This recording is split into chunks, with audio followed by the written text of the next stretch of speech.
Hi, everyone. Welcome to episode 20 from the North. We made. Can you believe that we made it to episode 20? It's been a journey. It's been a journey so far. It seems that the world has cursed us with better and better topics to discuss in every single episode because everything's going to shit. So welcome, guys. Welcome to Right. another statement of our show. Also, I wanted to mention, I feel like all our last episodes, I'm in a different place. And that's why we haven't been doing them every week because Edu and I think, are both like settling into life right Yeah, now. yeah. So we're worried that we actually no, we did record last week, but we had sound problems. So apologies for that. We're But gonna we're gonna come clean. do We're gonna every come clean to you guys. This is a repeat of the episode that we recorded last week, but we didn't do it properly because that's what happens when you're doing something on your own. So we're gonna try to do it again. Of course, we're gonna bring up new topics as things have developed over the last week. Remember to like the video, to subscribe to our channel, to share the video with your parents or your friends or anyone who likes to know to our fight in the comments. Fight in the fight in the comments. comments. If you don't like what we have to say, by all means, just tell us whatever you want. If you like what we have to say, by all means, tell us what you have to want, and then just enjoy it. Just enjoy being in our little community here. Um, Exactly. what we're So gonna yeah, we have to redo this episode, Elu, because the topic was, I mean, couldn't be more up our lane. yeah. Like, obviously, we've been talking about the Russian invasion of Ukraine, but another topic that we talk about on this show a lot is Venezuela because we are Venezuelans. And last week, the topics united, of course. Just Mm, when you least expected, the Venezuela crisis pops up again in the most unexpected ways, or maybe they were expected, for people paying attention. they So, were kind of expected, but not in the way that things have developed. That's for sure. right. Which was very torpe, right? Like Yeah. clumsy. It was, Clumsy. That's the word. Clumsy. Thank you. I yeah. forgot about it on the So, next. probably a lot of you guys already heard about this and have discussed it, but we want to make sure that we also talk about it on this show. So I think it was 2 weeks ago, over a weekend, the right as the Biden administration was getting ready to ban Russian oil and gas, two of his aides, one of them being Juan Gonzalez, traveled to Venezuela to sit down with Maduro himself. Maduro was at the table to negotiate, I guess, or to talk about negotiating again, to negotiate going back to the negotiating table. Yeah. Just, Um, it seems like we're in an endless cycle in Venezuela. That's we all what. know it. Huh? We know the cycle. Oh, we know the cycle. It's like, yeah, it all comes down to negotiations that never lead to nowhere, and we end up back at square one. So yeah, that's Let's remind people up to till that happened, the Biden administration's position was, we don't talk to Maduro, we recognize Juan Guaido, we're not going to negotiate with this person. Of course, we are all for diplomacy on this podcast. However, this is not the first time they try negotiations. That's why we did not believe anything would come from them. But speculation started happening. Why did Biden now decide it was time to sit with Maduro? So of course, the first thing that popped into people's minds was oil. The US now doesn't have Russian oil. It has to look for alternatives, and that's why they're there. Of course, Venezuelans became enraged as soon as they learned about this visit by the Biden administration to Maduro. It's important to note that while the visit apparently had been in talks, in working for a while, they did not tell Juan Guaido and his people that this was going to happen. As a matter of fact, this was a basis of this negotiation. Like, Juan Gonzalez, the Biden aide, made sure to keep Guaido out of it. And if you have listened to our podcast or watched our YouTube show, especially our interview with Ana Milagros Parra, you know that the number one objective for the Maduro regime was to get the image of Juan Guaido out of the picture. So, in order for any negotiations to happen, they demanded that the US government treated them as the legitimate government of Venezuela, which these delegates did during the visit. Now, of course, nothing came out of the visit except pissing Venezuelans off greatly. And so let's backtrack a little bit. It's 200,000 barrels of oil that we will no longer be getting from Russia. And we can't get them from Venezuela either. Edu, how come? This is kind of my topic, or somewhat my topic. One of the topics that I can actually confidently talk about because, if you guys don't know, I'm a chemical engineer student. And the oil infrastructure in Venezuela, it's a thing that um it's really been in the topic of the Venezuelan kind of discourse over the last 20 years, because Venezuela's main export, it's oil. That's not a that shouldn't be news for everyone. We are, as a country, have been, and even before Chavez, this is not something that Chavez did. This has been the history forever. We Right, are. I'm sorry, but that's why until now, when the U.S. was in trouble in the Middle East, wherever they were, Venezuela used to provide them with the oil they couldn't get from other countries, just like it happened during the Iraq War. Oh yeah, actually, that's kind of funny that you bring it up because the other day I was with a couple of friends. We're just having a discussion. It's like, what was the involvement of Venezuela in like previous global conflicts? Given that we're in the middle of the biggest conflict, right? So they went, down on the Wikipedia rabbit hole. Couple websites as well, and it turns out that ever since we discovered that we had oil in Venezuela, Venezuela's position has been mostly neutral. And all we do is just sell oil to the biggest purchaser at the time. We made a lot of money during the Korea War. And during the 70s, because the US wasn't buying as much oil from Iran. So that's where the 70s were. I mean, that was the Latin American, Saudi Arabia, and Venezuela at the time. You can even take it back. Like, a lot of people talk about how Venezuela industrialized and became a big infrastructure country in the 40s and in the 50s during the dictatorships, that a lot of the far right people in Venezuela like to bring it up. It was like, oh, look how well we were doing back in the 50s, back in the 40s. But the reason behind it is that in the 40s, we were the main oil supplier for the Allies. And that's big. And in the Wow. 50s, we were the main big supplier for the people fighting in Korea. And then we did the same for Vietnam. And then we did the same for the Middle East. So that's like Venezuela's position during every global conflict is always of geopolitical Right. interest because we So have. this is the first geopolitical conflict where Venezuela is not playing that role for the US. This is why I always bring it up. Why did George W. Bush allow Chavez to cement his dictatorship? Because he needed that oil at the time. It's cheap oil. It's a vast amount of oil. It's Venezuela has the biggest proven reserves of oil in the entire world. Dirty but cheap. It's dirty, but it's cheap and it's close to your coast. Remember, it's just 3 hours on a plane ride from Caracas to Miami. So it's a very strategic country for that reason. But as I was gonna say before, different from where we were back in the 40s, back in the 50s, 60s, 70s, 80s, 90s, like pretty much every time before these two last decades, we don't have an oil infrastructure standing. Venezuela used to be a country that could easily put off over a million barrels of oil per day. Sometimes way more than that. I We're believe it was the second largest producer in the 60s. At one point we were. PDVSA used to be like the third biggest oil Right. company in the world. That's like the state company of Venezuelan oil.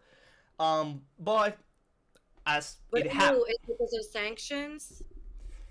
not because of sanctions, believe it or not, not because of sanctions, but really what happened, and you're not gonna believe this. You're not gonna believe this. Really, what happens is just corruption and mismanagement. Can you believe it? In Venezuela, corruption and mismanagement completely destroyed our oil infrastructure.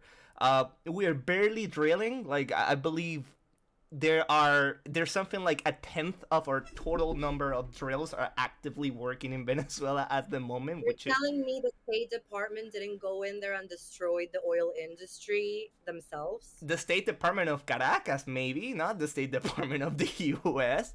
Our petrochemical refineries are completely destroyed. You know, it's a normal, it something that is shocking when it happens in every place on Earth. In Venezuela, a refinery blows up every other week. It's like that's a normal thing. Our country, by the way, is one of the most polluting countries in the entire world.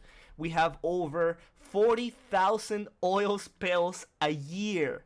A year in our coastlines in Zulia, No one talks about that. in Suka, and no one talks about that because they don't care. But that's a topic that we've discussed before. We will discuss it later. Don't worry about it.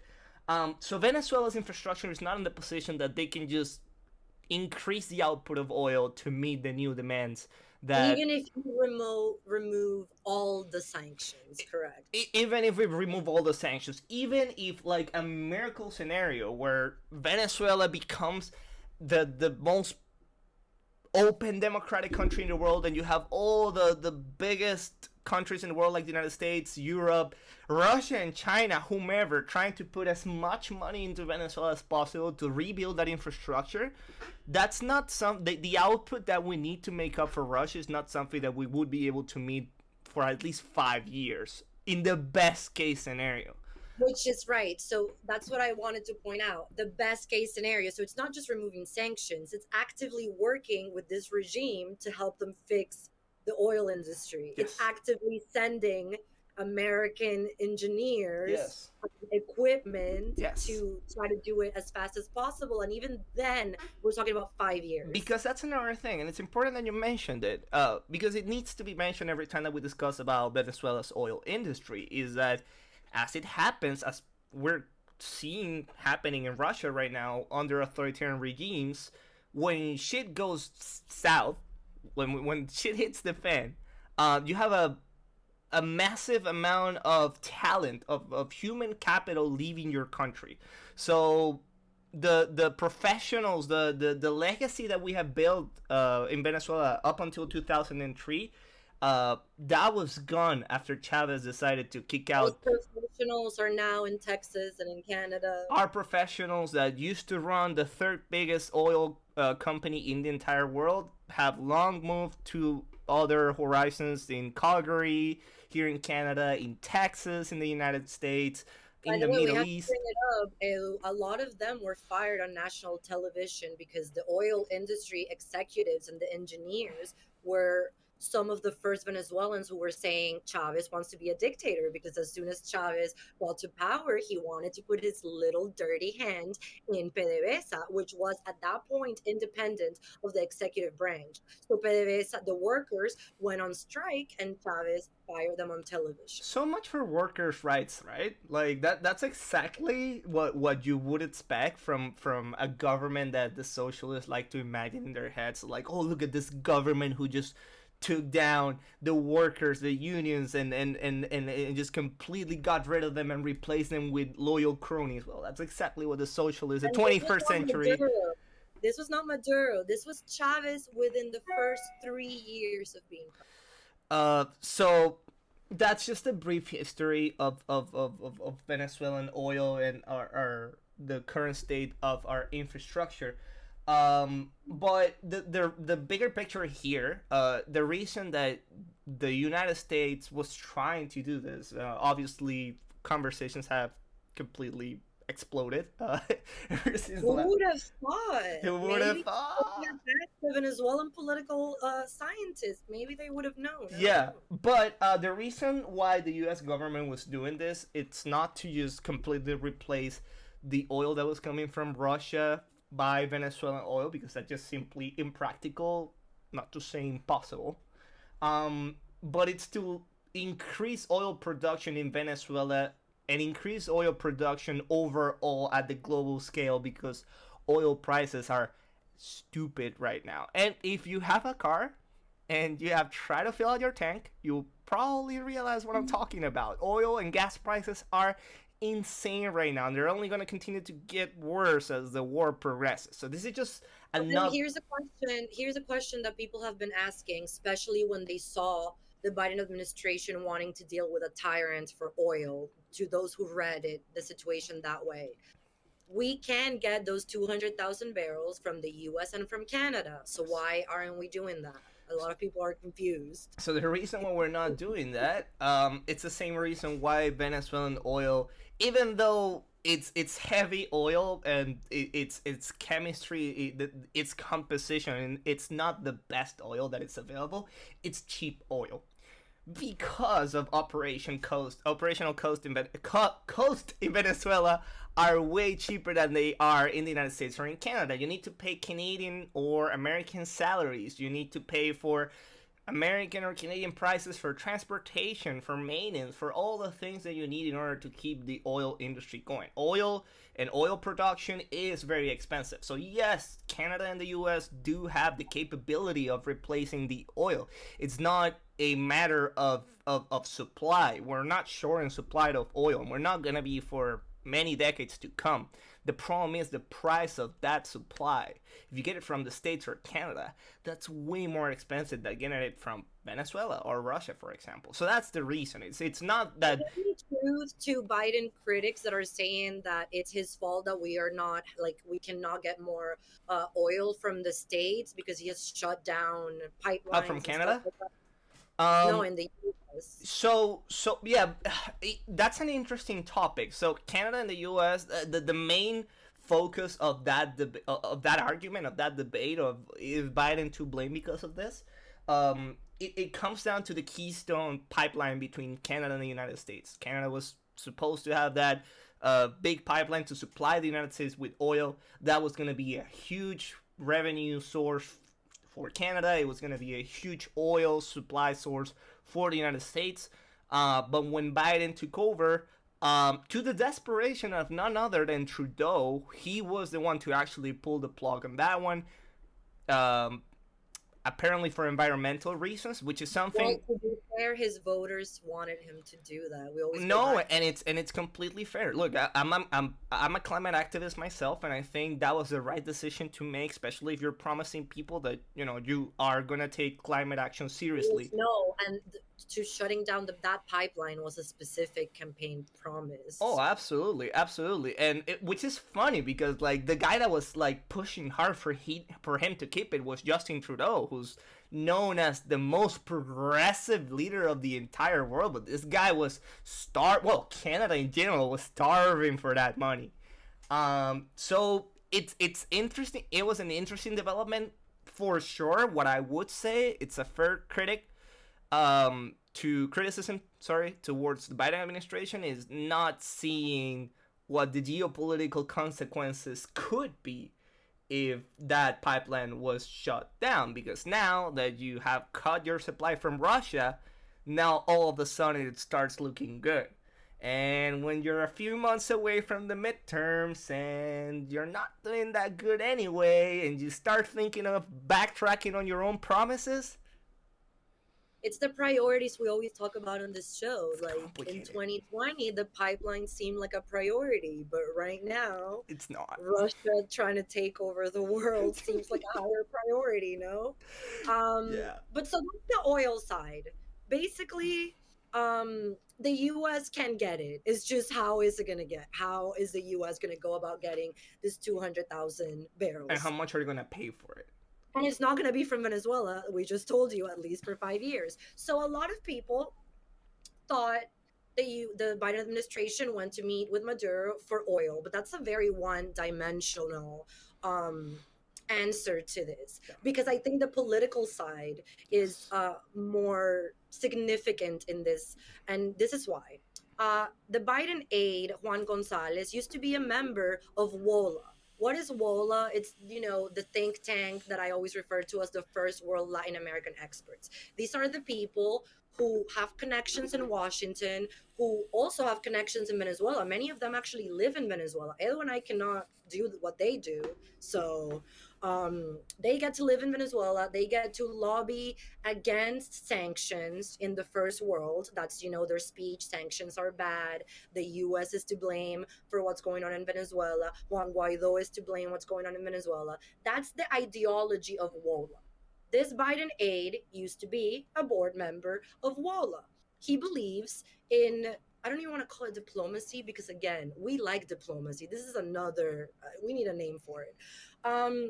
He had been pushing to get back at the negotiating table with Maduro for a while.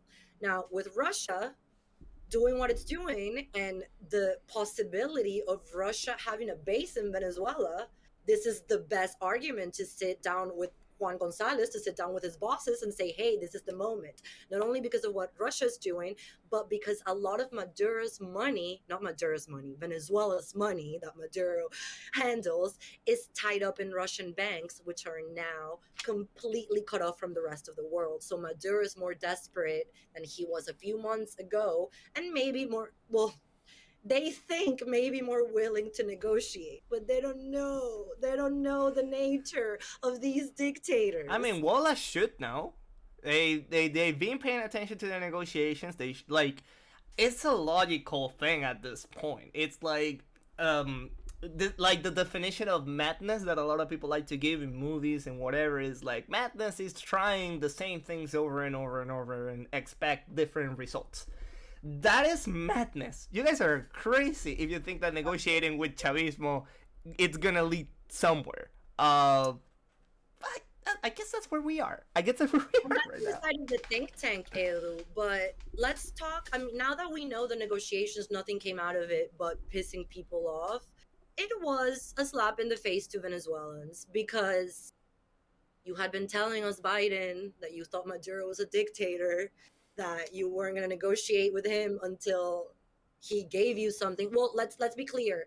The Maduro regime freed two Oh prisoners my out god. of this, and I'm sorry, I'm going to be blunt about it. I am so happy for those two families of those former hostages because that's what they were. But this just shows you that that regime, just like every other regime in the world, including Putin, um, they use political prisoners as bargaining Yeah. chips, and they will free two if Biden sends two gringos to come talk to him. So they're like, okay, I'll free two now, and then in 2 months they'll put three in jail. Yeah. And again, we know the cycle because we've seen it There for 20 years. there's a term for that political analysts that specialize in Venezuela had come up with, and I think it's very appropriate, which is the spinning door technique. It's like you release two political prisoners so you can go to negotiations tables and get something in exchange, and then after you get what you want, you put two more political prisoners inside the cell. So again, like it's really a matter of not paying attention or really just ignorance about how Venezuelan politics work, how the Maduro regime actually works. I think it's clumsy to have this approach. Obviously, it didn't get to any place, and now everyone's pissed off. Especially Venezuelans are pissed off at the Biden administration, In and this is something. Florida, And this is and something. in Florida as we're approaching And midterms. again, that's something that we've discussed so many times before. Like when there is a problem, again, there is a problem of, especially in Florida. You can see that a lot of Venezuelans and Cubans and Nicaraguans in particularly that have fallen to the trap of Donald Trump and the Republican Trumpism, which is just lip service to Venezuela and the Venezuelan cause. Oh Um, yeah, let's get real. Trump would have been the first one to be asking Maduro for oil. Like, can you believe that a lot of people are saying like, "Oh, look at how useless NATO is"? Like Trump wouldn't have, allow any of this to happen, as if the guy wasn't impeached for denying Ukraine of military aid right. to I get saw their. a Trumpist general on TV saying this textually. He was saying that the U.S. should be getting oil from Venezuela because Maduro is less bad than the other guy, and that is the Trumpist view on this. Exactly, but like, but to like kind of get back to the point, when you see this, when you have like this already problematic relationship of our communities in the United States, particularly in Florida, with the Republican Party and the Democratic Party. And now what you see on the other side of the aisle is that you're seeing the alternative just openly negotiating with the regime and getting slapped in the face, getting nothing out of there. Uh, so again, it's a very silly way of doing politics. It was a gross mistake by the Biden administration. Um, the intentions, I get them. They made sense from a geopolitical strategy, but only and only if you really don't know what kind of regime you're That's what I'm dealing with. saying. And do we want the Biden administration's Latin American advisor to not understand what's going on? Because this really shows they don't know what's going on. And that's what I wanted to talk about next. The argument here to approach Maduro would be, this is about to be a real world conflict. We could be going into World War III, and we cannot have Putin having a base in Venezuela. But honeys, that's been the case for years. There are Russian military troops in They Venezuela. have sent warships and nuclear bombers. I didn't know this until I was researching for this episode. There are Russian nuclear bombers in Venezuela. Yes. They have been sending military equipment for who knows how long. Yes. When there are protests in Venezuela, who do you think advises on how to crush them, just like they did in Belarus? Venezuela, who goes to Venezuela for tourism now? Russians. It's like a huge deal, like the Russians in Margarita. That's how the Cubans started, with the Cuban doctors, Cuban tourism, and there was, for every 10 real tourists, there were 4 intelligence agents in Do you Venezuela. know how I don't know if we've ever discussed this, but you know how popular Cuba is as a tourist destination for Canadians in particularly? Canadians love going to Cuba. They love it, and they always talk about how great their stay was there, and how beautiful the Yeah, it beaches felt like it were. was the 60s, so cool, so So vintage. cool, so vintage. But they like it's silly because even my friends that have gone and they understand what the Cuban dictatorship is like, yeah, we were having a nice time in a hotel, and then we came back from the beach, and in the lobby of the hotel there were just regular people asking for pads, for menstrual pads, for toilet paper, for sugar, for whatever we could give them. Girls who are doctors prostituting themselves. Oh yeah, oh yeah, and that's the reality of Venezuela. That's the reality of Cuba, and then there's the third party who has been the biggest, uh, I would say, wild card in this whole story over the last week has been China. The other party that's in Venezuela that has the Venezuelan government by the balls and that Oh yeah. controls most of the Venezuelan economy and has a lot of military deals with Venezuela. It's China. And guess what happened with China this week? The US intelligence has come out and say that China is pretty much open to help Russia in the global conflict, open to help Russia with military aid in Ukraine. So these are the same people. And if you were paying attention to Venezuela, and if you knew how things were happening in Venezuela, you would know how what would extrapolate to a global conflict such as the one in Ukraine. So it's just like silly foreign policy decision after silly foreign policy decision. That's not to And say. such short-sightedness. That's what really pisses me off, because again, I keep bringing it back because a lot of Venezuelans blame Obama for letting Chavez do what he did, but I always say it was George W. Bush, because he thought the same thing that a lot of people are saying now. Well, this guy is less bad than the real bad guys, so let's work with them. And then you've allowed the situation to happen. I don't like to use the phrase in your backyard, but in your hemisphere. Yeah. And Venezuela is a much larger country than Cuba. It has more wealth still than Cuba, and it is much more dangerous to have as a base for Russia. And And the United China. States government and China, both Republicans and Democrats, have allowed this to go on for 20 years. And still today, they're trying to play the same card to make friends with the dictator they see as less bad. He's not less bad. He's the same thing as Putin. He's Putin's arm in our hemisphere. And you know what? If anything has been confirmed over this few horrible weeks of the war in Ukraine, I've heard some people call it the Sunflower War, which I think it's amazing. It's an expression of support for Ukraine. But something that we've learned, especially seeing how Russia is dealing with this domestically, with the censorship, with the political persecution, with not allowing people to even stand on a plaza with a little blank, like a little blank, uh, whatever paper they had there to protest. Nothing. Like Russia has become a police state over the last few weeks. It's but what's surprising all that, it's the cynicism of Russia. It's surprising for a lot of people that haven't been paying attention. But for us in Venezuela, we've been dealing with Chavismo's cynicism for so many years now. You can tell there's a playbook because there's no way these guys are doing this independently. That they're telling you something, they're lying you straight in the face, and the world knows that they're lying you straight in the face. Yet, even then, you have people like Tulsi Gabbard and some of the folks at some media in the United States just straight up repeating what Russia has to say. Now that has become the big thing, the biological laboratories in Ukraine. That's exactly what they were doing in Syria before they started using chemical We weapons. forgot to talk about in our pre-production meeting, Tulsi doing the exact same thing she did with Syria. She's now applying the same book to Ukraine. And again, all of those who come from dictatorships around the world are familiar with Putin because he's been propping up our dictators. This is not a new thing. This guy It, wrote the play. and then of course, and I keep saying this, and a lot of people say, well, you didn't care when it happened in Syria. Well, yeah, the same people saying that don't realize that it's Putin also the one doing this shit in Syria.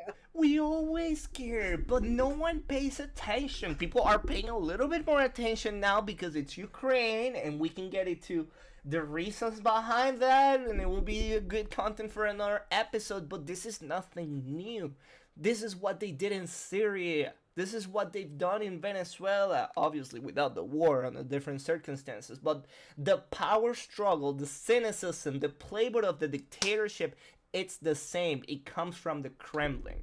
So yeah, Putin is the world's biggest enemy right now, and we really need to If there's a understand that. dictator out there who is a populist, who takes on the anti-Yankee mantle to spread his populism, who's an authoritarian, who's going against the press, and who's stealing elections to be a true 21st century dictator, that's something the Kremlin is going to support Absolutely. because he's gathering troops for what he's doing now, Yeah. for his takeover of The world. Ukraine. Right.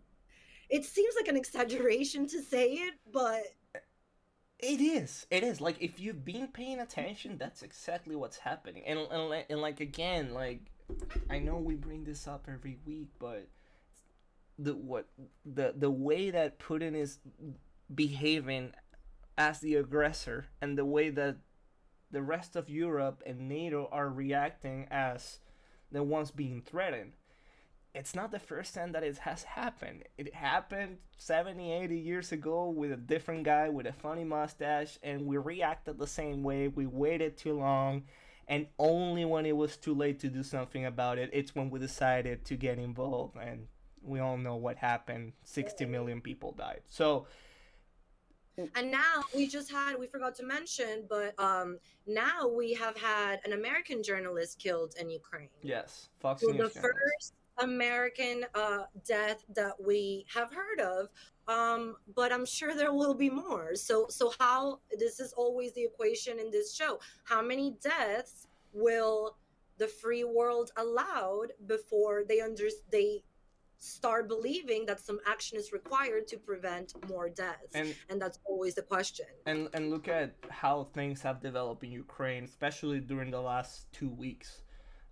What started obviously as an invasion and a direct conflict between Ukrainian troops and Russian troops um, has now devolved into something more similar to what we are used to from Putin, especially the way that he acts on Syria. Russian troops are just aiming at civilian Aleppo. targets. They haven't gotten full Aleppo yet, but they're getting to that place.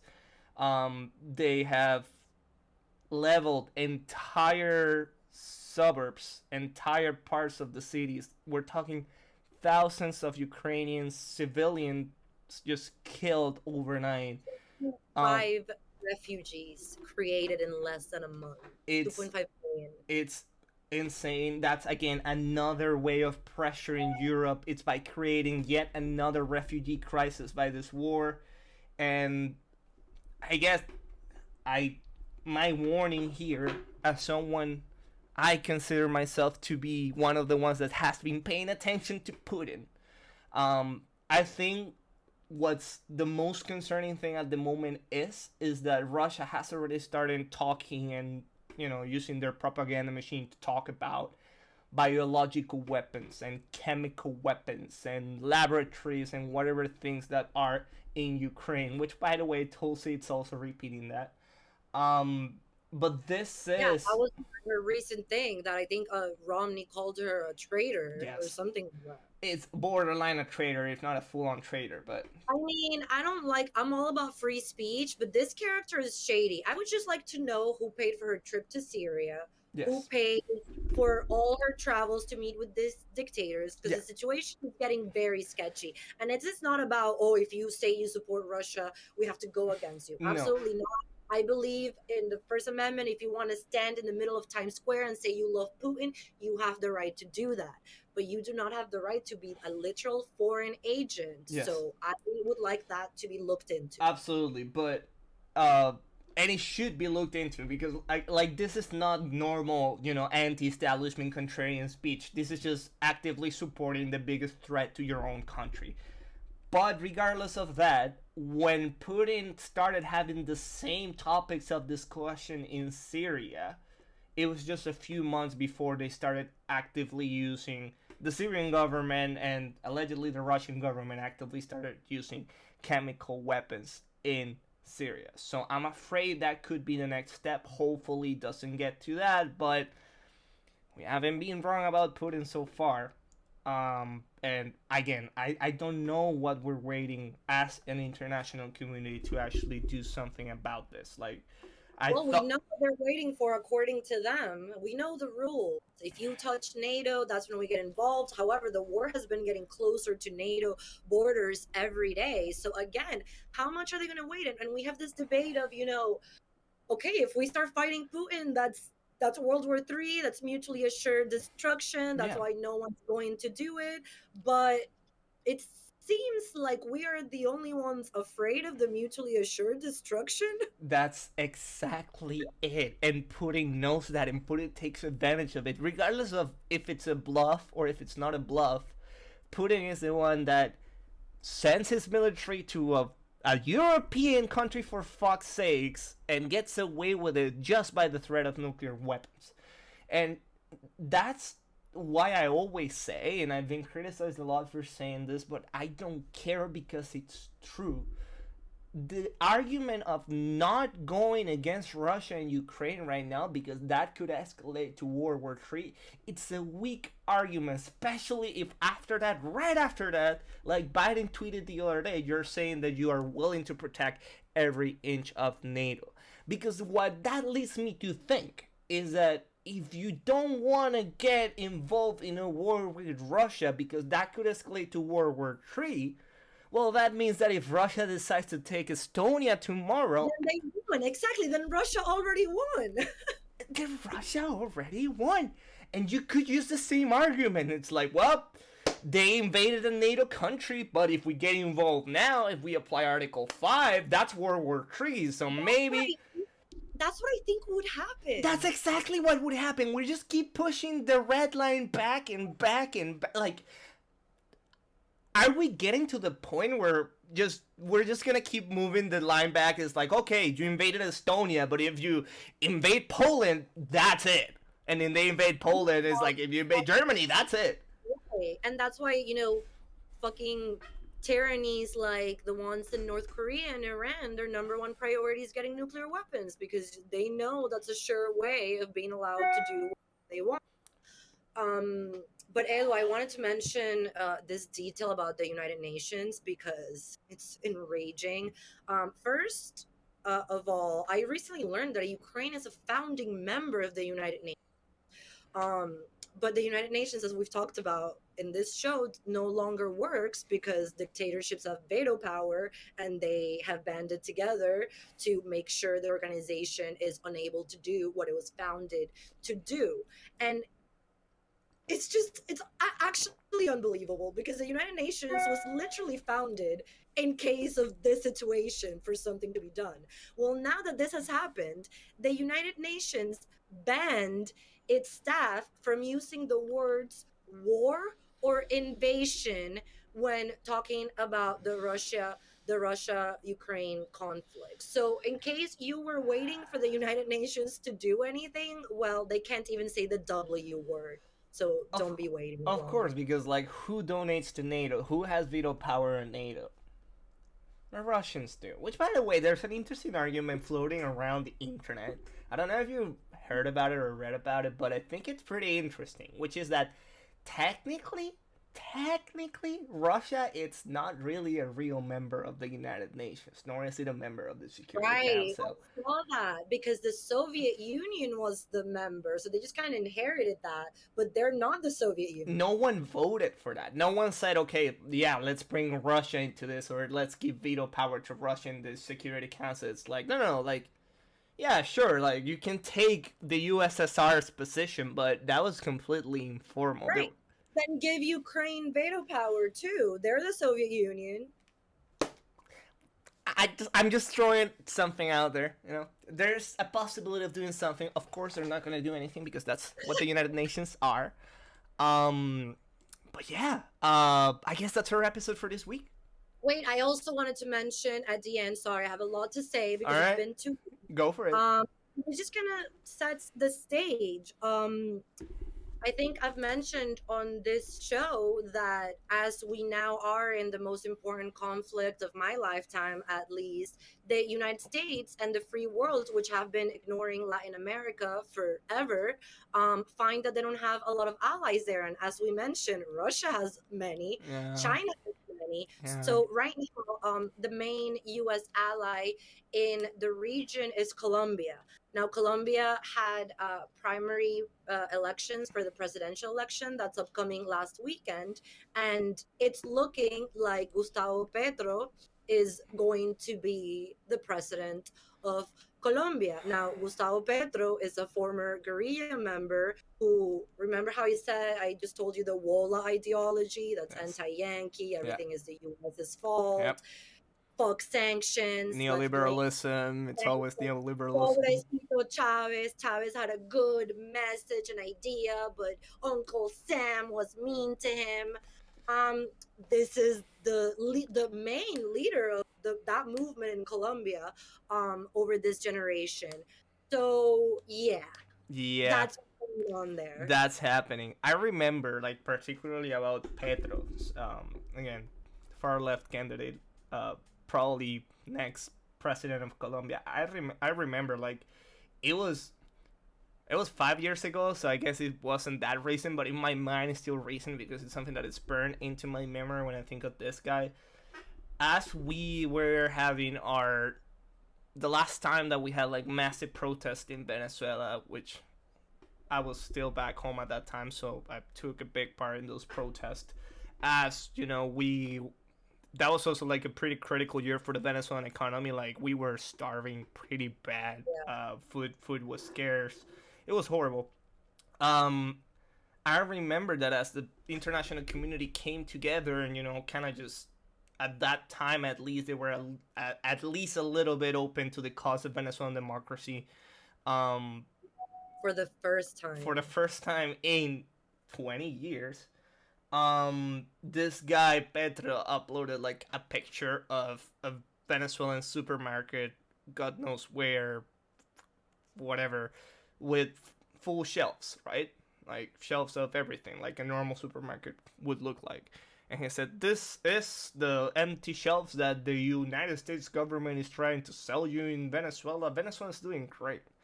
And this guy has been for over 20 years one of the biggest fans and supporters of the Chavismo dictatorship and later the Maduro dictatorship in And the Colombia Castro dictatorship and the before it. Castro dictatorship, etc., etc. This guy has in the last few years allegedly changed his position on the topic. But if there's something that I've learned about politicians, especially left-leaning politicians, is never to take their word for granted, or at So least how take.